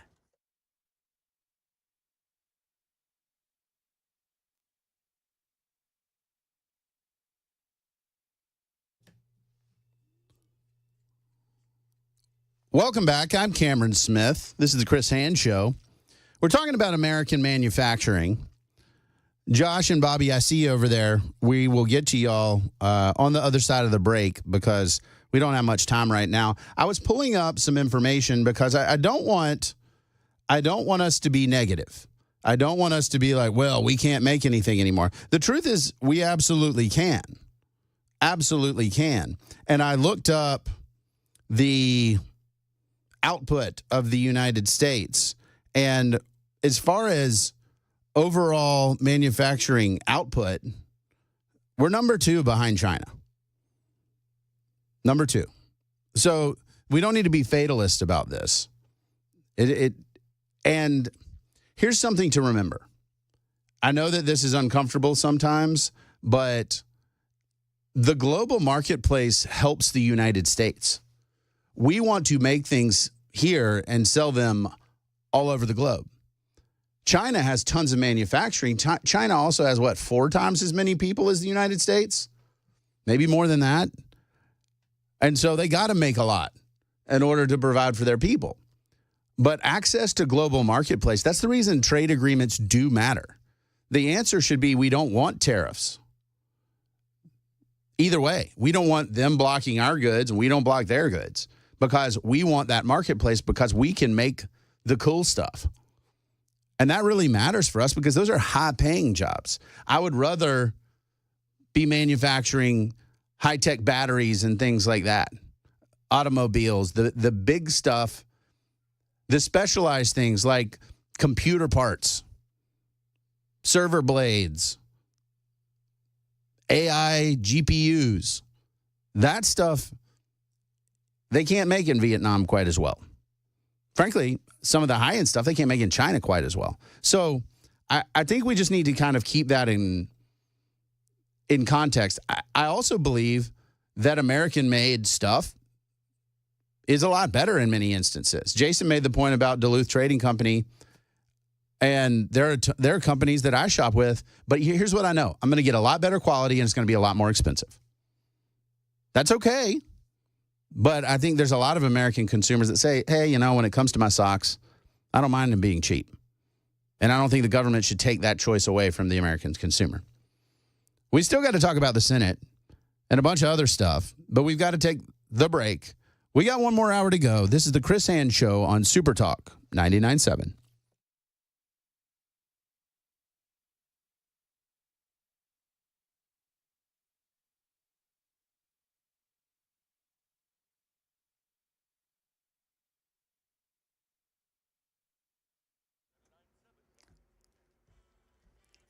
It's 11 o'clock on the dot. I'm Ken Weaver with your top stories. And again, that's about a 30-minute delay. If you're eastbound 40 trying to get to Nashville, you've got a crash right there at the Kingston Springs, Ashland City exit. Full forecast and traffic coming up in 5 minutes. Hurricane Milton continues to gain strength as it approaches the Florida coastline with landfall expected between 9 and 11 o'clock tonight. Florida officials issuing their final warnings that the time to leave is now before it's too late. This is the 11th hour. There's no more fuel. The port is closed. Grocery stores are closed. This is when it's time to keep you and your loved ones safe. That's Hillsborough County Sheriff Chad Cronister. You may have seen the videos of a Black Hawk helicopter flying low over a Hurricane Helene donation and supply area. It's called rotor washing, and it happened in Burnsville, North Carolina Sunday. As the chopper hovered over the site, tents were blown over, donations scattered. Now the National Guard says a Black Hawk helicopter crew has been grounded. That crew claimed it was trying to land to deliver some generators, but couldn't find a spot and eventually aborted the landing. The Guard is investigating. President Biden and Israeli Prime Minister Benjamin Netanyahu spoke today for the first time in weeks. This as Israel continues to bombard neighborhoods in Gaza and continues its offensive in Lebanon. Netanyahu also gave an address to the Lebanese people, urging them to reject Hezbollah. Patrick Revel in Beirut says people there are on edge. Here in Lebanon, it's being interpreted basically as a threat. Netanyahu said if they want to save the country from falling into the abyss of a long war and facing similar destruction to Gaza, then they should take this opportunity now to overthrow Hezbollah. And they believe that, they see that as essentially an ultimatum. The U.S. Justice Department may be seeking to take Google apart. Here's Stephen Portnoy. Having won the first round in court with a federal judge ruling that Google is a monopoly, the Justice Department now signals it intends to force a court-ordered breakup of the company, possibly affecting Google's Chrome web browser and its Android operating system. The company responds, saying such a plan could have unintended consequences for consumers, risking their security and privacy, especially if Google is forced by the court to share user search data with competitors. Election 2024 reports say former President Trump has booked Madison Square Garden for a major rally later this month. It's set for October 27th, which will be 9 days before Election Day. Madison Square Garden has a seating capacity of 19,500. It is going to be first come, first serve, according to these reports. And that's the latest news. Weather is next. I'm Ken Weaver, WTN News. The guaranteed offer is the easiest way to sell your home. It's really simple. We bring you an all-cash offer. You close in as little as 21 days. No home inspections, no lockboxes, no open houses. Go to markspain.com to get a guaranteed offer and start packing.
Welcome back. Josh was very patient, so we'll get to him. I'm Cameron Smith. This is the Chris Hand Show. And you guys have a really interesting take. Some of y'all, and I get it, Trump's the guy. He has tariff policies. I'm telling you, tariff policies are a tax hike passed on to consumers, and you don't like it. I get that. I want to hear what Josh says, because he's been patient. Josh, what do you got? Hey, Cameron, thanks for taking my call. No problem. I don't want to get into the taxes or tariffs going back and forth. It's more or less just a surface questions because I haven't really ever thought of it before, and I'm sure somebody smarter than me knows the answer. I just haven't looked into it. Sure. But let's say if 100% of all the things that the United States uses and consumes, whether that's textiles, food, minerals, you name it, I'm curious as to if we wanted to manufacture everything that we could in the United States, what percentage of things that we consume would we absolutely have to import from somewhere else because we don't have the mineral deposits or we don't have the geography that would support mining some of the other things? I'm just curious as to what that last percent would be if we manufactured everything else inside our borders. So thank you. I appreciate it, Josh. Good question. So two separate things there. One is raw materials. What do we have? What access do we have? Can we mine the things we need? Can we harvest the things we need?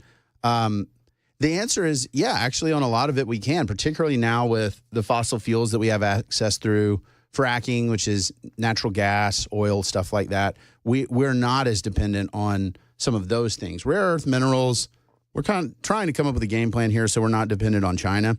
But that's sort of a, where is it? And can we come up with a system that doesn't require it anymore? Because where things are located around the globe is just kind of, it is what it is.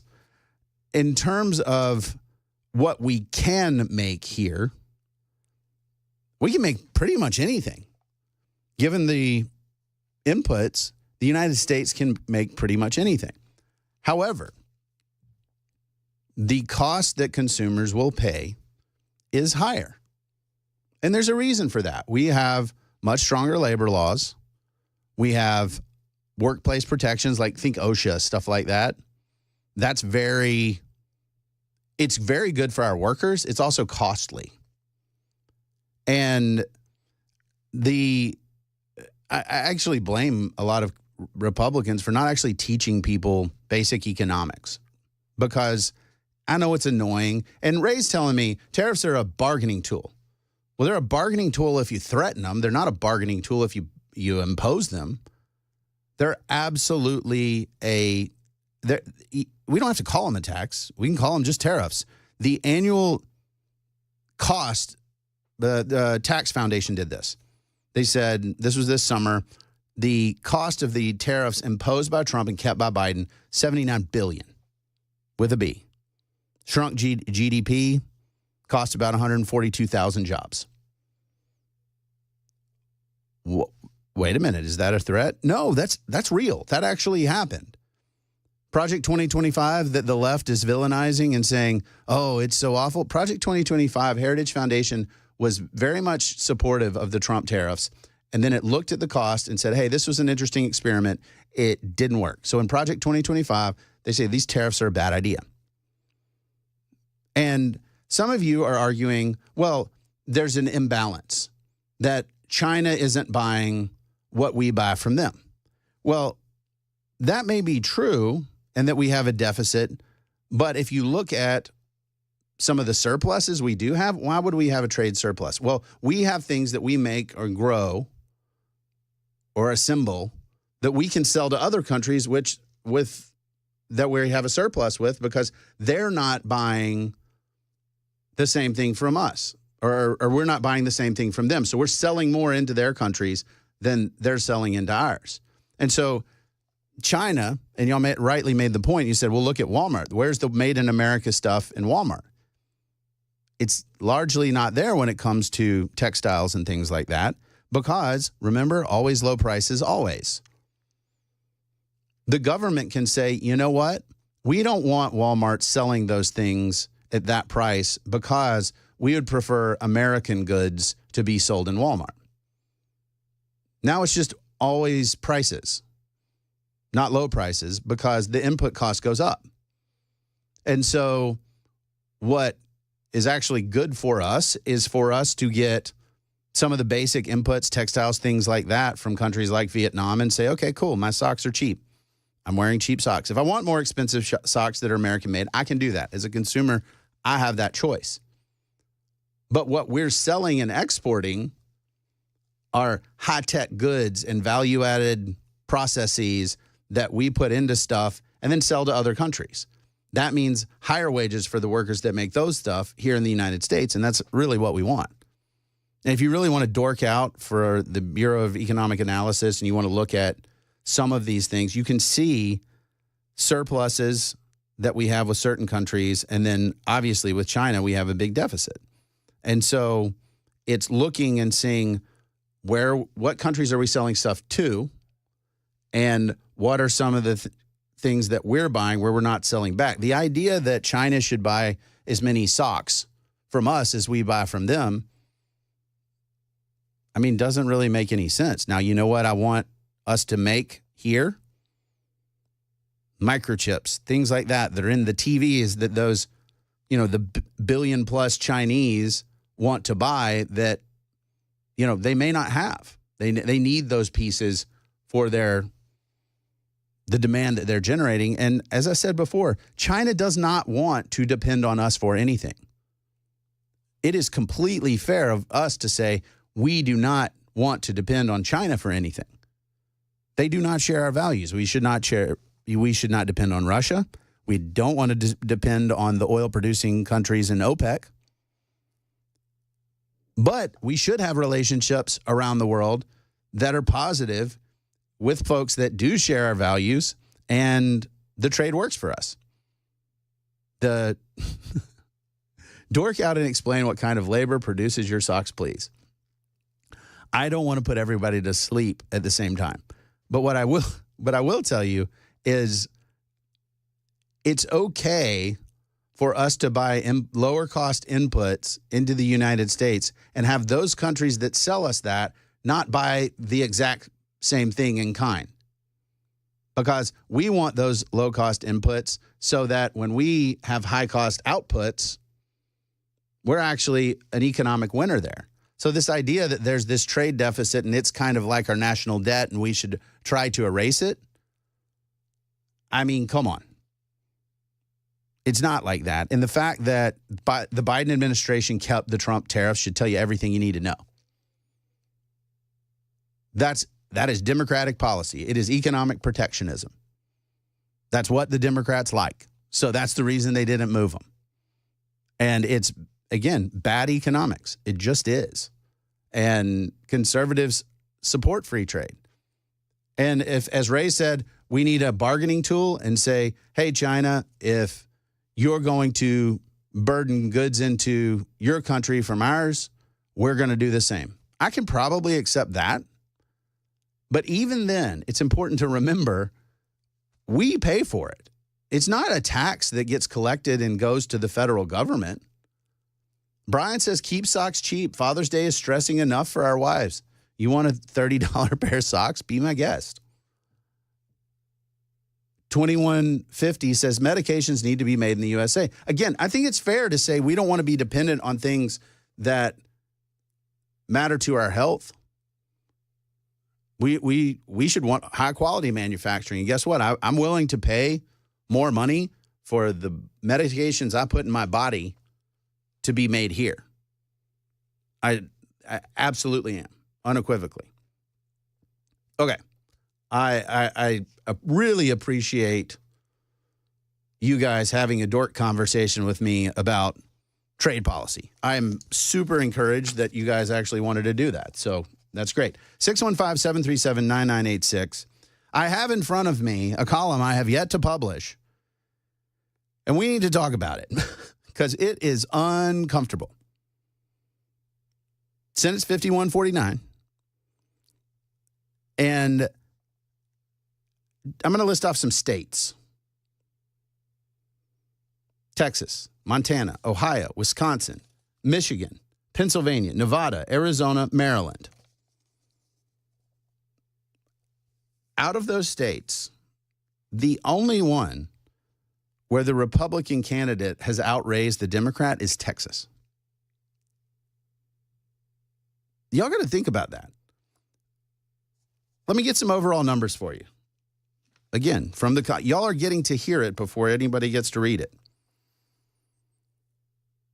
overall, this cycle, Democratic Senate candidates have raised $630.4 million, and Republicans have raised $372.1 million. 630.4 to 372.1. Folks, the phrase "put your money where your mouth is" sure looks like Democrats are doing it. I hate to be the one to ring the alarm bell, but it's something that we need to pay attention to. I've got a column coming out with my friend Senator Katie Britt from Alabama, where she's going to kind of give her insights on some of these races, but I think we should run down them. I still think it looks good for the Senate. I think it really does. But it's tighter than we think, and Democrats are pouring money into it. One of the things that, before we take a break, I want to get to, I know some of y'all know what the Cook Partisan Voting Index is. For those who don't, I'll tell you. Basically, they look at the advantage in a state. So you'll see California in 2022 is a D plus 13. That's a 13-point advantage Democrats have over Republicans in the state. Tennessee is an R plus 14. Statman on the Super Talk text line said raising money alone doesn't necessarily mean victory in an election. And after the break, we'll get to that. And I agree. I think that's right. I do think it's an alarm that we need to sound to say, whoa, we need to pay attention here. But what I realized when I was researching the Senate is we spend so much time talking about Trump v. Harris and the top of the ticket and Vance and Walz and all that stuff that we're not looking at some of the changes. Okay, I told you that Tennessee is an R plus 14. This is 2022 Cook PVI, Partisan Voting Index. R plus 14 in Tennessee. On the Super Talk text line, tell me what you think Texas is. Ted Cruz is running for Senate there. It's an R. I'll give you an R. It's an R plus what? We're going to take a break, but I want you to think about that. Texas is an R plus what? Ohio's an R plus what? Because I think some of your conceptions are off. I know mine were. I'm Cameron Smith. This is the Chris Hand Show, and you're listening to Super Talk 99.7.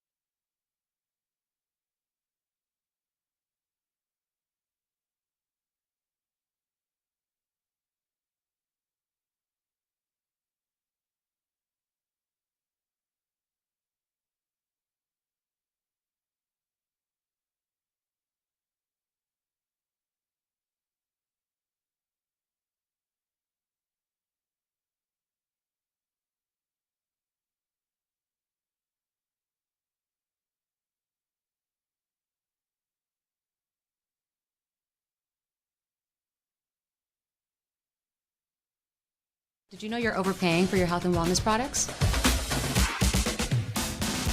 With over 20 company-owned brands offering its members vitamins, supplements, wellness, and skincare products, you're able to save up to 70% off retail. Members Nutrition can't change your life, but we can change the way you live.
30-minute delay due to that crash west of downtown Nashville. It is 40 eastbound right before Kingston Springs, Ashland City Highway 249. That's going to be exit 188. It is stop-and-go traffic starting at the Fairview-Dixon Highway exit. And officials have given final warnings to Floridians to evacuate ahead of Hurricane Milton's landfall. Details on that at 11:30 on Super Talk 99.7 WTN.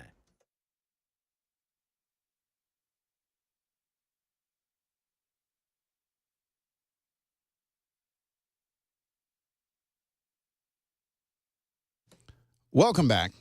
I'm Cameron Smith, and I almost threw my headphones on the floor.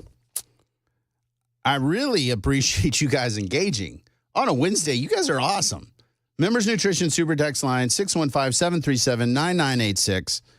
Here, we got some guesses here. Statman says Texas R+4, Ohio R+1. Jason's just nervous that Texas is going to flip. Texas may be, Larry says, Texas is maybe an R+1, Ohio an R+0.5. I haven't seen that one before. Texas R+9, Ohio R+4. You guys, hey, y'all pay attention. Y'all are more on it than I was, because I started looking at this and I said, oh. I look at a California, and here's the reason I look at these populous states, because they have a ton of electoral college votes. That's how we elect the president. You guys know it. So California is a D+13. It's as blue as Tennessee is red, more or less. We're an R+14. New York, D+10. So I'm looking at these states and I'm like, wait a minute. The heavy populated Democratic states, they're solidly Democratic. What are the big Republican states? You guys know the answer. It's pretty obvious. Texas and Florida. Okay? Florida is an R+3. Texas is an R+5. Let me put that in context, because Ohio's an R+6. Ohio is more of a Republican stronghold than Texas. That should surprise us, because, folks, when I was looking at these Senate races, and I agree with the point that cash doesn't, determine the race, but it really does matter.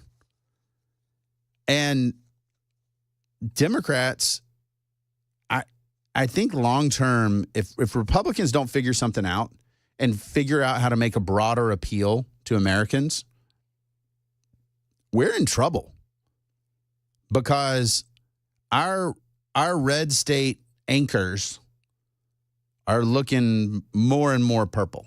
Now, that doesn't affect us here. I mean, basically, the 65 corridor might as well be the Republican corridor. Like, dang, that's as red as it gets. Alabama's R+15. Kentucky's R+16. I mean, that is a red stack. It ain't going anywhere right now. But I do think we should figure this out. Ray made a good point, and whenever Ray makes a good point, which, I mean, he's been a little rhino on me lately, so when he makes a good point, I need to call it out. West Virginia should be an easy pickup. It's probably R+40. No, but close. R+22. So Republicans are going to pick that up. It's going to be Senator Justice over there. So that puts us at 50-50.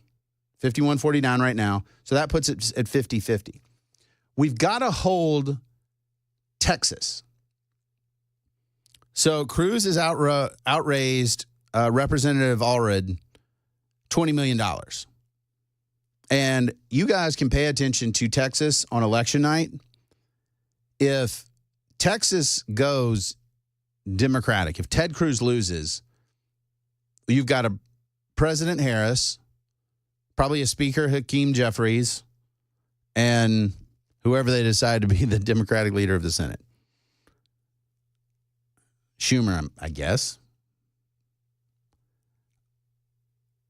7131 makes a good point. Why is Kentucky so red with a Democratic governor? You know, Kentucky's always been interesting like that. Sort of like Montana. And we'll talk about Montana next, but Montana's a very red state. It's an R+11, but it has a Democratic senator. Sometimes states say, you know what? I like splitting power. We're very Republican, but we're going to have a Democratic governor. And I work for a member of Congress from Kentucky, like Louisville area, very Democratic. But a lot of the rest of the state, very red. So, yeah, I mean, you're going to see that. It's game over if we lose Texas. If Texas goes, we're going to have a bad night. Montana is probably, if I had to guess, the majority maker. So we're going to get West Virginia and that seat vacated by Joe Manchin. And that would give us, between West Virginia and Montana, that gives us the majority. So Tester Montana hasn't voted for a Democratic presidential candidate since 1992. We should be able to get this one. Tim Sheehy leads Tester in the polling, and I think we're going to have hopefully good news on election night. I really think so.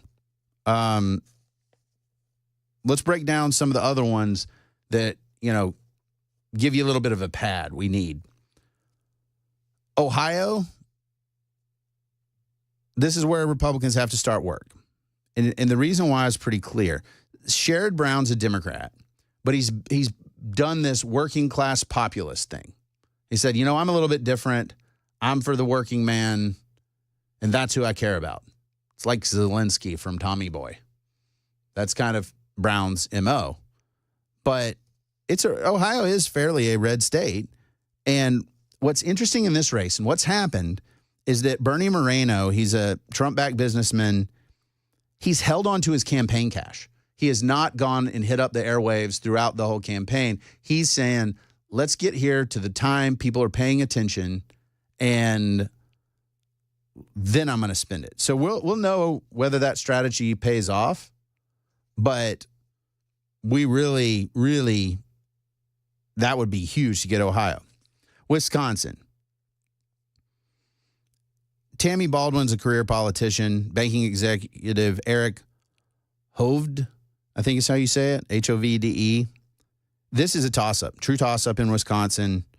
Hovde is bringing independents into his camp, and Baldwin's, I'm hoping in Wisconsin they say career politician, meh. Michigan. Mike Rogers, former Representative Mike Rogers, taking on Representative Alyssa Slotkin. Michigan has not elected a Republican to the Senate in 30 years. So it's an uphill battle. And people don't, this may matter in Michigan a lot. There's a significant Arab American population there. And, you know, frankly, the state also has a history of anti-Semitism dating back to Henry Ford. And I think that Rogers' strong support of Israel may actually be the difference in this race. Slotkin has been very moderate on Israel. And, you know, she's raised $24.1 million. He's raised $5.3. So that's going to matter. I've got a couple more states, Pennsylvania, Nevada, Arizona, and Maryland to go through. We got to take a break. I'm Cameron Smith. This is the Chris Hand Show, and you're listening to Super Talk 99.7.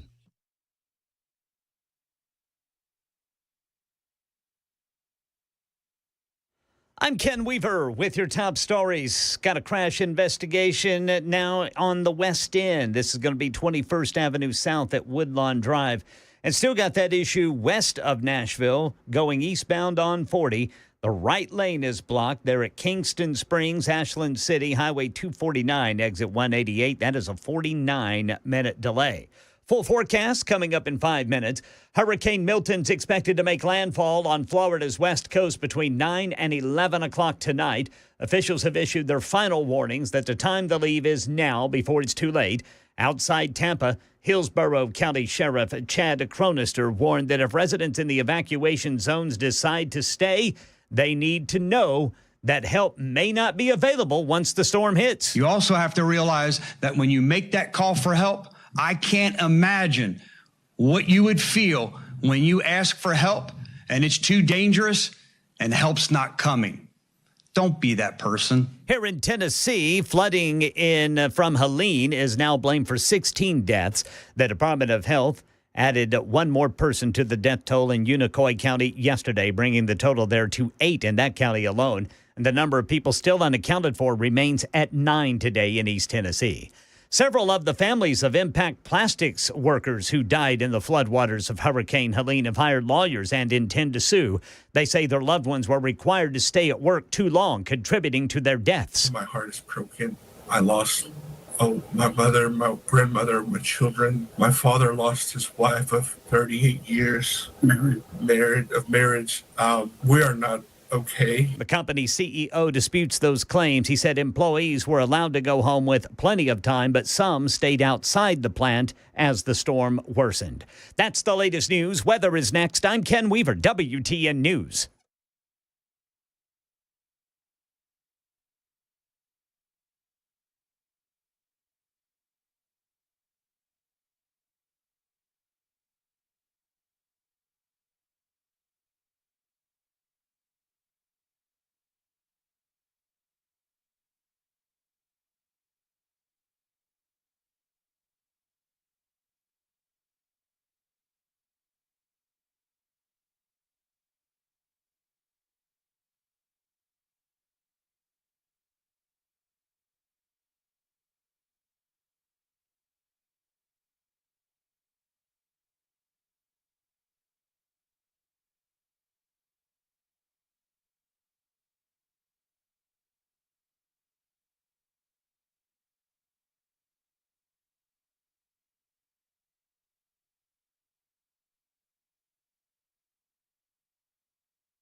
Hey, what's up, guys? It's Matt Murphy in the middle of downtown Franklin, Tennessee. We've talked so much about Savory Spice. I thought, why not show you the place? So let's go on in and see what's popping at Savory Spice. As I've always said, you will smell the spices even before you walk in. I can smell them right here in the doorway. Come on in and let's introduce you to the one and only Holly, who is the owner and proprietor of Savory Spice. Say hey, Holly. Hello, everyone. Now, enough about Holly. Let's talk about spicy and easy products like the incredible taco soup, which, as I said, you put this in a crock pot, you put all the ingredients that it tells you to buy right there, you put the spices in, and it's so easy. So if you don't know what you're doing around the kitchen, it's a perfect way to find your way around the kitchen, as is the Mediterranean dill risotto. Now, for the holidays, pumpkin pie spice. What doesn't it have, Holly? Pumpkin. Doesn't have any pumpkin in it. That's a fun fact for all of you kids out there. Now, if you stop by Savory Spice, either in the Franklin location or at L&L Market, you can get yourself a sample of the dill dip, which is my absolute favorite. Just tell them Matt Murphy sent you to Savory Spice with purchase now. So come by Franklin or L&L Market in Nashville and come see Holly and the entire crew at Savory Spice.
Welcome back. Matt Murphy and I were just talking to each other. Hello. And he says hello. He's coming to do radio next. It's very exciting. He's shouting out to all the haters and losers. And he'll be here next. His hair is it's inappropriately long. It is special. So we need this election to come soon. I think he's taken to wearing blue jeans to work, too. I think he's just throwing in the towel. He just got all common sense is flowing out the window. After the Georgia loss, his soul left his body. Then the Tide loses to Vanderbilt. I'm barely here.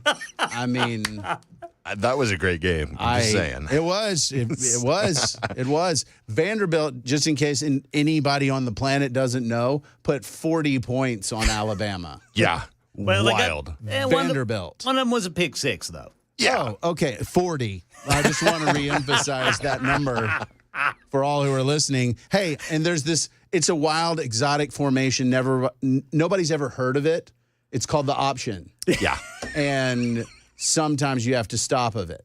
You got to stop it. But we didn't even know how. Yeah. I thought it was great, though, the same night Vols lost that game. And so I was working downtown, and let me just say, Broadway was a little hectic. A little? A little bit. I mean, wow. I mean, with the goalpost going in the river from Vandy, and then all the hating Vols fans coming down from talking about Arkansas's game. Yeah, the glory for me is that Alabama lays an egg. And I'm hearing about it, everybody. And you know who came out of the woodwork? The Tennessee Vols. And they were like, ha ha, serves you right. This isn't Saban. Y'all are terrible. You're the worst. And then Arkansas happened to them. And I didn't say anything. I just said, hey, they wallowed in their let me own. tell you what it's like to lose to an unranked opponent. Yeah. I'm just going to tell you it's not great. Not great at all.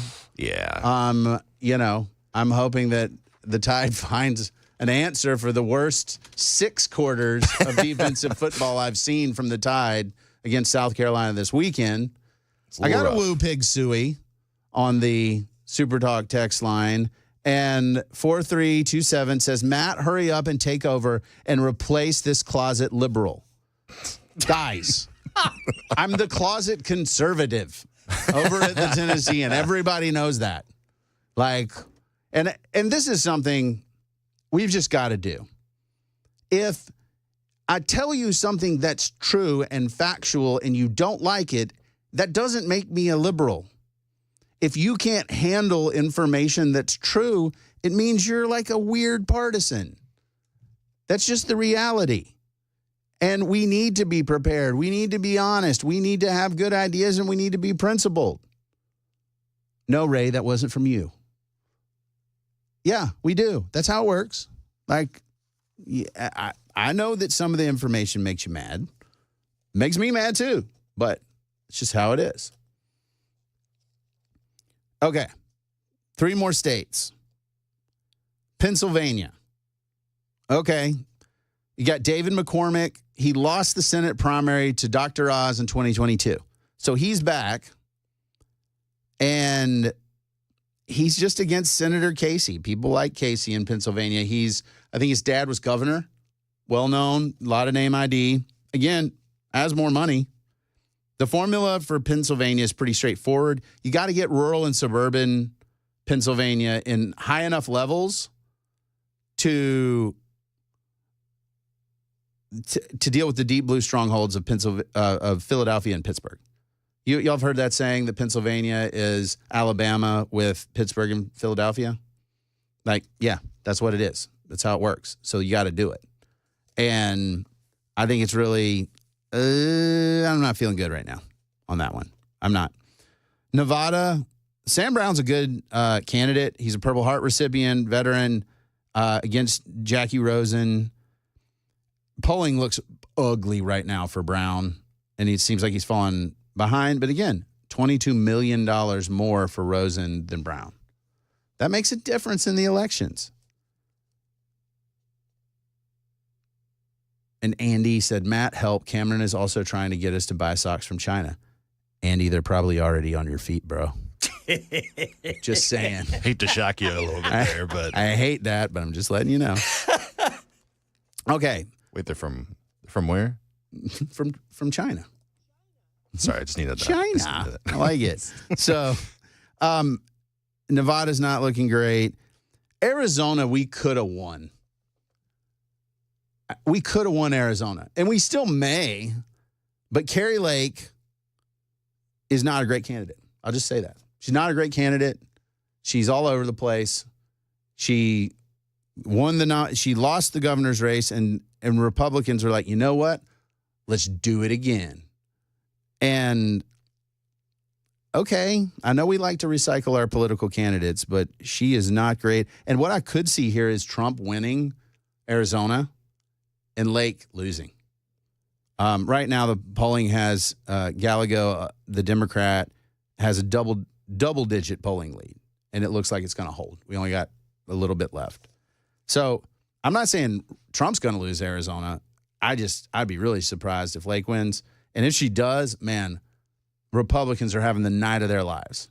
Now, this last one, I know is going to give some folks some heartburn, but the fact that it's possible is crazy. So you've got very popular former Governor Larry Hogan. He is the Republican candidate in Maryland, and he's run supporting abortion rights, distancing himself for Trump. And I get it. MAGA has no love lost for this guy, and that actually helps him in Maryland because it's a very blue state. Angela also Brooks is the challenger there. She's a county executive, and I think it's a stretch. He's a very good candidate for Maryland. It's a stretch, but I wouldn't rule it out. And again, if he wins, it's an insane night for Republicans. The big deal here is I think Republicans are going to be fine in the Senate. I really do. I think they're going to take it, and I'm going to look at the House. I haven't gotten into as much detail there, but I need to look at the House to see what the map looks like there. Terry's saying his socks are made in Fort Payne, Alabama. Roll Tide. I think that the Senate looks good, but man, I'd like to pick up some of these other ones, and that's really tough. And frankly, Texas and Florida just have me in a heartburn scenario because, as Jason rightly pointed out, Democrats flip Texas, it's game over. Republicans are now back to the drawing board. And that could be, John says his socks aren't from China either. They're from Indonesia. But I'll put it this way. I think Republicans have a better chance of losing Florida and Texas than Democrats have of losing California and New York. I'll just put it that way. And we know what the map generally looks like. It's a bunch of red in the middle, blue on the coastals. And I'm just very concerned that Georgia, Florida, Texas, in a bad night, ooh, buddy, that would be ugly, ugly, ugly for Republicans. So that's where we are. I think if I had to call it today, I actually think Trump's got a very good chance of winning because it is too close to call. And I think that helps Trump. I really do. I think that in a close toss-up race, if we had seen Harris up 5 points, 6 points, I would have said, this is game over. But the way it is, and with this hurricane hitting, I think it's the potential, literally, the electoral storm is there that Trump can have a very good chance. And I think that if I had to call it today, I'd give him the edge. That may change if there's a brilliant, wonderful recovery by FEMA and the federal government working hand in glove with the state of Florida. That could change things, but man, the federal government isn't exactly known for that. And I think if it's very poor, a la Katrina, it really hurts Harris. Hurts her a lot. We got to take our last break. We'll be back for a few more minutes. Y'all been great today. I'm Cameron Smith. This is the Chris Hand Show on Super Talk 99.7.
I think I can go now. Welcome back to the Chris Hand Show. I'm Cameron Smith, and Matt Murphy and I, we were already getting into it about what's coming up on the greatest show on turf. I was over in the new green room that they have for us, the palatial green room. The green room. And I'm listening to Cameron talk about losing Texas. Losing Texas? This is not an R+15 anymore. Look, the Republican Party has about as much of a chance of losing Texas as Alabama has losing to Vanderbilt. So you're saying there's a chance. I just couldn't help it. I came up with the lie. It was way over there. Okay, Georgia. Brought it all the way back and over here. Don't you start gloating, you Vols fans. Hey, I see you out there. Hold on a second. As I said, it's technically still your show via Chris Hand, but it's true. I'll take over. As I said Saturday night, and the only thing that I've tried to say about it, I've been drawn out a couple of times. There is no shame in losing to Alabama. Thank you. That's all I'll say about it. There is a lot of shame in losing to Vanderbilt. I mean, that's the implication. But don't you feel a little happy for him, though? I know it's painful and blah, blah, blah. I ate crow at the beginning of the show because, man, it's so great for Vandy. Watching them parade down Broadway with the goalpost, I'm like, that looks so much fun, and we are not allowed to do that. Nope. And it is. No. But, man, the Tide faithful have basically said, rule 1, don't lose to Vandy. Rule number 2, wear a collared shirt, apparently. That's a very big, important. We're concerned about not losing to Vandy, which we failed at, and DeBoer's fashion trends.